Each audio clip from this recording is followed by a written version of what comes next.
The reason nothing feels like enough is not because you have not found the right thing yet. It is because your soul was never created to be satisfied by things that cannot stay. That is the wound Ecclesiastes opens from the first page. Not gently, not politely. It does not flatter your ambition. It does not clap for your busyness. It does not pretend that one more purchase, one more achievement, one more relationship, one more season, one more applause, one more answered desire will finally make the ache disappear. Ecclesiastes looks at the whole world under the sun and says what most people are too afraid to say out loud.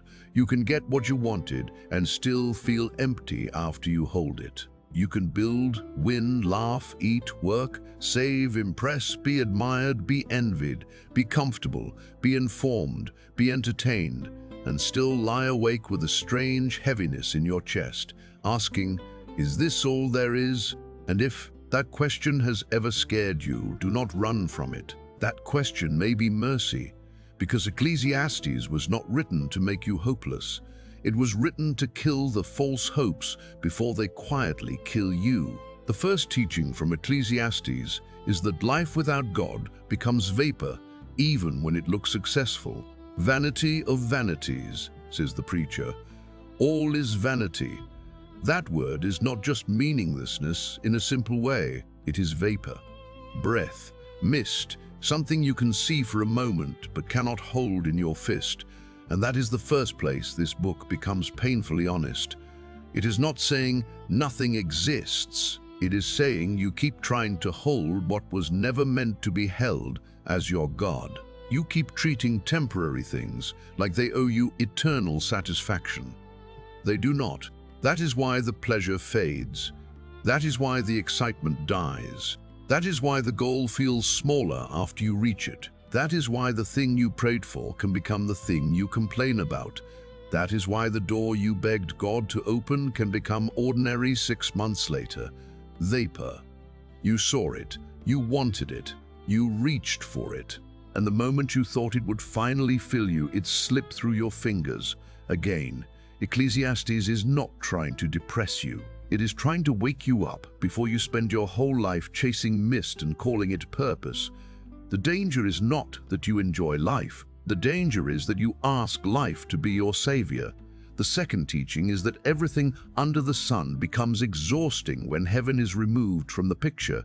Ecclesiastes repeats that phrase, under the sun, because it is showing you life viewed only from the ground level, life measured only by what can be seen, bought, built, counted, touched, managed, and lost. Under the sun, work becomes toil, pleasure becomes addiction, wisdom becomes frustration, wealth becomes anxiety, time becomes pressure, death becomes terror, injustice becomes unbearable, success becomes fragile.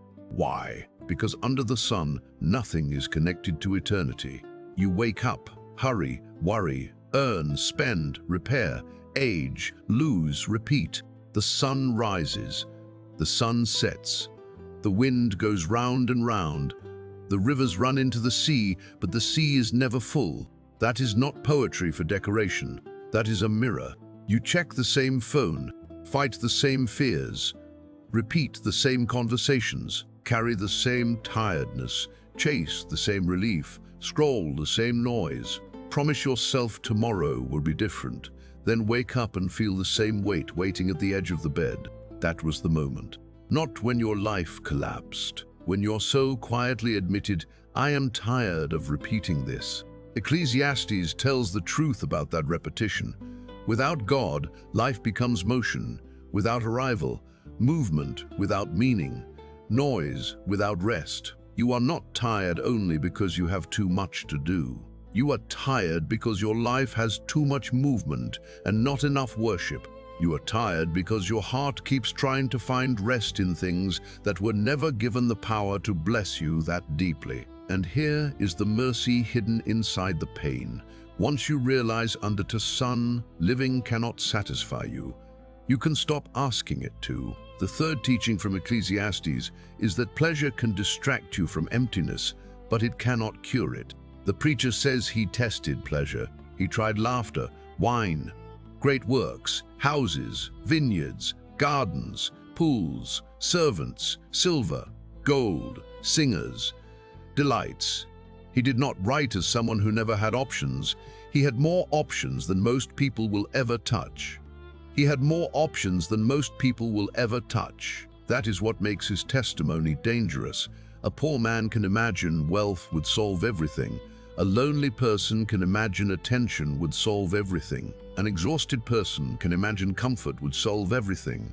But Ecclesiastes speaks from the other side of having. He says, I got it, and it still did not heal the ache.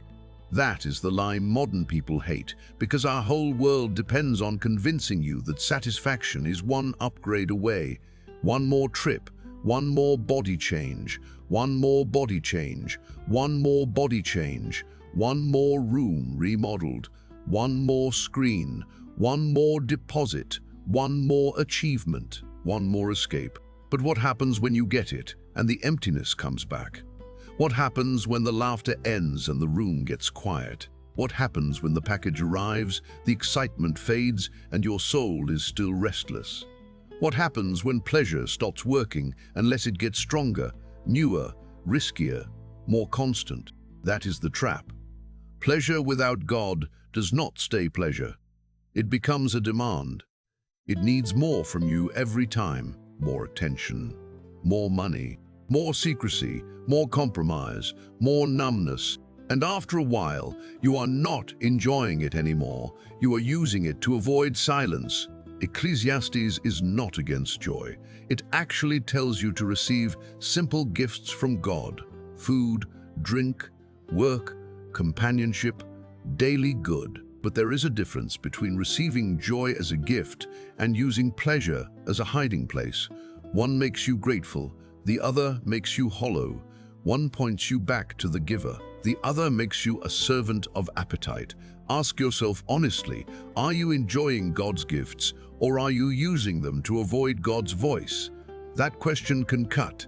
Let it cut, because the thing you call relaxing may be the place where your soul is slowly being trained to live without peace. The fourth teaching is that work cannot save you, even when work is good. Ecclesiastes looks at labor and asks, what does man gain by all the toil at which he toils under the sun? That question is not laziness, it is honesty. Work matters. Diligence matters. Scripture honors labor. But Ecclesiastes exposes what happens when work becomes your identity, your defense, your proof, your escape, your God. You build, you organize, you produce, you plan, you push. You tell yourself, it is responsibility. Sometimes it is, but sometimes it is fear in a clean shirt. Sometimes busyness is how you avoid feeling small. Sometimes productivity is how you keep from facing the emptiness. Sometimes you work not because God assigned it, but because stopping would force you to hear what your heart has been saying for years. And Ecclesiastes presses the wound deeper. You can spend your life building something and leave it to someone who may not value it. You can labor with wisdom, knowledge, and skill, and someone after you can mishandle what cost you everything. That is not comforting, but it is true. You cannot control what happens to everything you build. You cannot make your name live forever by working harder. You cannot secure your soul with achievement. You cannot outrun death by staying busy. That does not mean you stop working. It means you stop worshiping work. There is a difference. Work received from God becomes service. Work used to replace God becomes bondage. One gives structure to your days. The other devours your soul. And some of you are not exhausted because God asked too much of you. You're exhausted because you are trying to make your work answer questions only God can answer. Who am I? Am I enough? Will I be remembered? Was my life worth anything? Work cannot carry those questions. It will break under them, and so will you. The fifth teaching from Ecclesiastes is that wisdom is valuable, but wisdom alone cannot remove the sorrow of a fallen world. This is one of the most surprising parts of the book. Ecclesiastes praises wisdom over foolishness, the way light is better than darkness.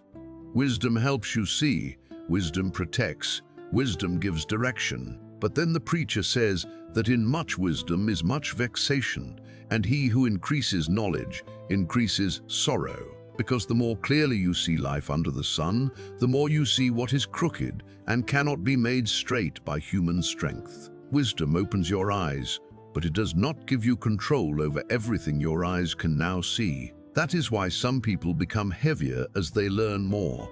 They see the injustice, the hypocrisy, the fragility, the patterns in families, the damage of foolish choices, the way good people suffer and arrogant people rise, the way time takes from everyone, the way truth is ignored until consequences arrive. Seeing clearly can hurt, and Ecclesiastes refuses to lie about that. But here is the teaching. Wisdom without God can become despair because it sees the problem without seeing the throne.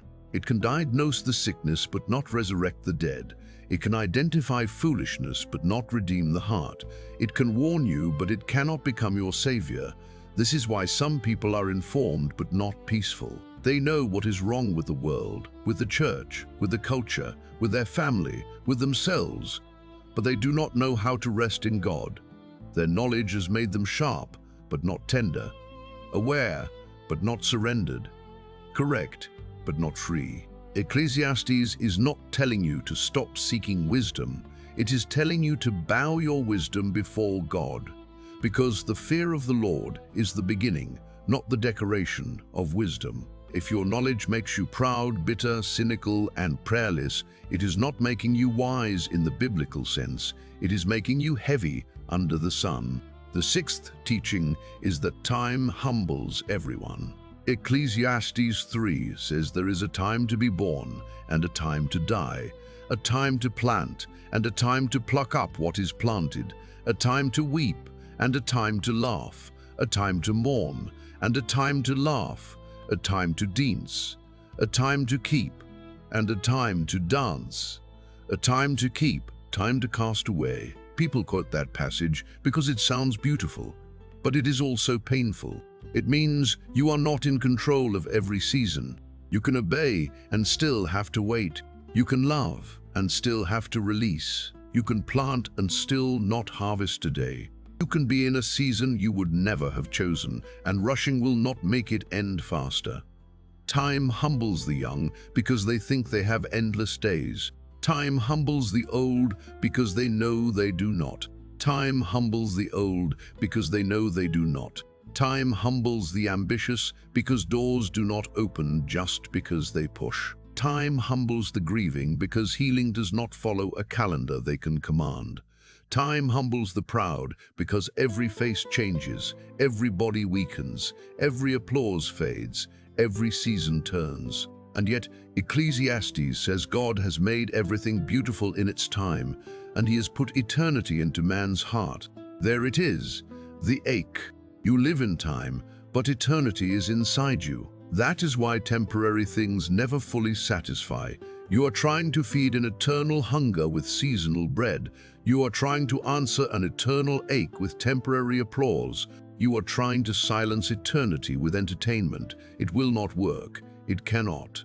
God put eternity in your heart, and that means every under the sun pleasure will eventually be too small. This is not cruelty, it is design.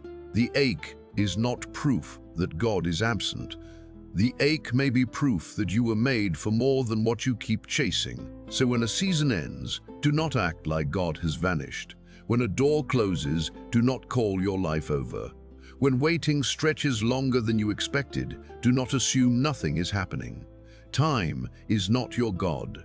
God is Lord over time. The seventh teaching is that injustice is real, and pretending it is not will make your faith shallow. Ecclesiastes does not give you a childish world where good people always get immediate rewards and wicked people always fall by dinner. It says there is wickedness in the place of justice and wickedness in the place of righteousness. It says there are righteous people who are treated according to the deeds of the wicked, and wicked people treated according to the deeds of the righteous. That sounds like the evening news.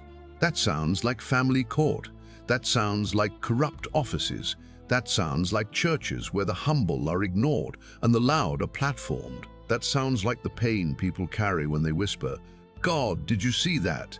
Ecclesiastes says yes, he saw, but it does not pretend the world is currently arranged in a way that always looks fair to human eyes. That honesty matters. If your faith cannot handle the existence of injustice, your faith will break the moment life stops being simple. Ecclesiastes teaches you to lament without lying. It tells you to see evil clearly without surrendering to cynicism. It tells you that God will judge the righteous and the wicked, for there is a time for every matter and every work. That judgment may not come on your schedule. That is the hard part. You want immediate balance, immediate exposure, immediate vindication, immediate reversal. Sometimes God gives that, sometimes he does not. But delayed judgment is not absent judgment. The fact that God has not settled it yet does not mean he has forgotten it. And here is where you must be careful.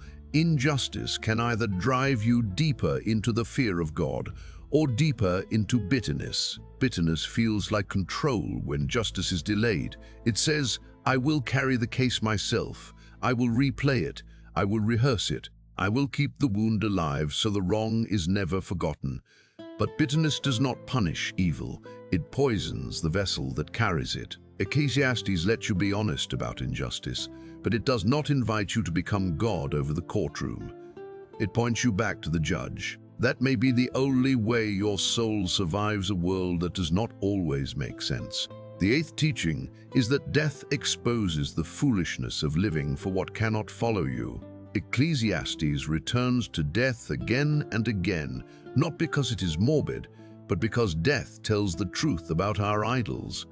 The wise die, the foolish die, the rich die, the poor die, the remembered and the forgotten both leave this world. Generations come and generations go. You can avoid that thought for a while with noise, but you cannot defeat it with distraction. One day the house stays, but you leave it. The money stays, but you leave it. The title stays, but you leave it. The clothes, the tools, the accounts, the furniture, the photographs, the unfinished plans, the opinions people had about you, all of it stays under the sun. You leave. That is not meant to paralyze you. It is meant to purify you. Death asks better questions than success does. Success asks, "How much can I gain?" Death asks, "What will matter when I cannot keep any of it?" Success asks, "Who is watching me?" Death asks, "Who will I stand before?" Success asks, "How do I build my name?"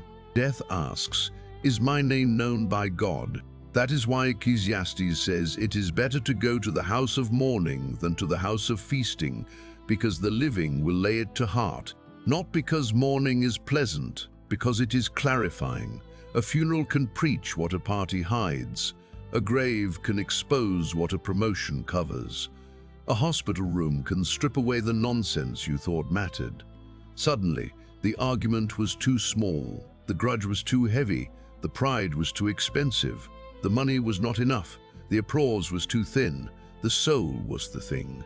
Always, Ecclesiastes brings death into the room so you will stop wasting life on what death will take anyway. The question is not whether you will leave things behind. You will. The question is whether you are living for what will still matter when you do. The ninth teaching is that words reveal whether your heart fears God or performs for people. Ecclesiastes 5 says, "Guard your steps when you go to the house of God," and warns not to be rash with your mouth, not to let your heart be hasty to utter a word before God. Therefore let your words be few. That is a needed word in a noisy age. People speak quickly, promise quickly, post quickly, react quickly, vow quickly, explain quickly, accuse quickly. Even in spiritual things, words can become performance. You tell God what you will do. You make emotional promises in a moment of fear. You say, "Lord, I surrender everything," while quietly protecting the one thing He has been touching for months. You sing words your life has no intention of obeying. You ask for His will and then argue when His will crosses yours. Ecclesiastes says, "Be careful. not because God hates words, but because he hears them. That is what makes worship serious. Heaven is not background noise. Prayer is not self-expression only. Vows are not emotional decoration. God is not an idea you use to process your feelings. He is in heaven. You are on earth. Let your words be few. That does not mean coldness. It means reverence. It means you stop performing spirituality and start telling the truth before God. Some of the most holy prayers are not long. Lord, have mercy. Help my unbelief. Search me. Not my will. Forgive me. Teach me to fear you. The mouth that fears God does not need to impress him. It needs to obey him. And this teaching cuts deeper because many people use words to avoid obedience. They talk about change instead of changing, talk about prayer instead of praying, talk about forgiveness instead of forgiving, talk about faith instead of trusting, talk about calling instead of surrendering. Ecclesiastes says, stop filling the air with words while your steps remain unchanged. God is not mocked by religious sound. He sees the heart beneath the sentence. The 10th teaching is that receiving simple gifts with gratitude is wiser than chasing imaginary control. This is one of the most overlooked parts of Ecclesiastes. In the middle of all the vapor, sorrow, injustice, toil, and death, the preacher keeps returning to a surprising command. Eat, drink, enjoy the good of your labor, receive your portion from God. At first that sounds too small. You want a grand answer, a dramatic breakthrough, a secret formula. Ecclesiastes gives you bread at the table, a cup, work for today, a person beside you, a moment of laughter, a garment white, oil on the head, life with the wife whom you love. Do not miss how radical that is. Ecclesiastes does not say life under the sun becomes meaningful because you control everything. It says there is wisdom in receiving what God gives today without pretending you can master tomorrow. That is not shallow, that is surrender. Some of you cannot enjoy today because you are trying to control a future God has not handed you yet. You cannot taste the meal because you are worrying about next year. You cannot enjoy the conversation because your mind is rehearsing loss. You cannot receive daily bread because you are angry. It is not the full harvest. You cannot thank God for the small mercy because comparison tells you someone else received more. That is not ambition, that is theft. Anxiety is stealing the gift that is actually in your hands. Ecclesiastes does not call you to fake happiness. It calls you to humble gratitude, to receive ordinary gifts before they become memories, to stop despising simple blessings because they are not ultimate blessings, to understand that a meal received from God is holier than a feast consumed in emptiness. This is where nothing begins to change. Not because the world becomes less vapor, but because you stop demanding that vapor become God. You receive the gift as gift. You love without trying to possess. You work without worshipping work. You laugh without worshipping work. You laugh without making laughter your salvation. You grieve without believing. Grief is the final word. You enjoy today without pretending today can become eternity. Gratitude does not remove the mystery. It teaches you to live faithfully inside it. The 11th teaching, and the one that holds the whole book together, is that the fear of God is the only conclusion strong enough to carry the weight of life. Ecclesiastes ends by saying, "Fear God and keep his commandments, for this is the whole duty of man. For God will bring every deed into judgment with every secret thing, whether good or evil." After all the searching after pleasure, wisdom, work, wealth, injustice, time, death, words and vapor, the book does not end with despair. It ends with God. Fear God. Keep his commandments. Not because life is simple, because God is real. Not because every question is answered, because every deed will be brought before him. Not because you can control the seasons, because he rules beyond them. Not because you can hold the vapor, because you can belong to the one who holds you. This is the final answer to why nothing under the sun can satisfy you. It was never supposed to. The gifts were never meant to replace the giver. The seasons were never meant to become eternity. The work was never meant to become identity. The pleasure was never meant to become salvation. The wisdom was never meant to become sovereignty. The world was never meant to bear the weight of your worship. Only God can, and until He is the center, everything else, even good things, will eventually become too small, too fragile, too temporary, too heavy, or too empty. That is why your soul keeps aching after you get what you wanted. That is why the excitement keeps fading. That is why success still needs silence to be avoided.